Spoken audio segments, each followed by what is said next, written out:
বিএনপির বিরুদ্ধে ষড়যন্ত্রের প্রতিবাদে রূপগঞ্জে বিক্ষোভ মিছিল অনুষ্ঠিত। বিএনপির ভারপ্রাপ্ত চেয়ারম্যান তারেক রহমানের বিরুদ্ধে কটূক্তি ও বিএনপির বিরুদ্ধে নানামুখী ষড়যন্ত্রের প্রতিবাদে নারায়ণগঞ্জের রূপগঞ্জে বিক্ষোভ মিছিল করেছে বিএনপির নেতাকর্মীরা।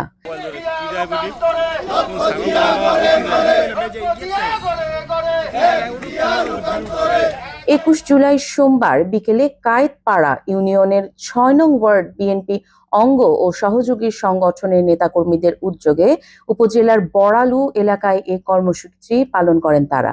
এ সময় উপস্থিত ছিলেন ৬ নং ওয়ার্ড বিএনপির সভাপতি ইঞ্জিনিয়ার আতিকুর রহমান, সাধারণ সম্পাদক ইসমাইল মিয়া, কায়েতপাড়া ইউনিয়ন বিএনপির ধর্ম বিষয়ক সম্পাদক হাজী আলী আকবর, ৬ নং ওয়ার্ড যুবদলের সভাপতি বাকির মিয়া, সাধারণ সম্পাদক চান মিয়া, যুবদল নেতা জাহাঙ্গীর মোল্লা, ৬ নং ওয়ার্ড স্বেচ্ছাসেবক দলনেতা আল আমিন, আবু তাহের, উজ্জ্বল প্রমুখ।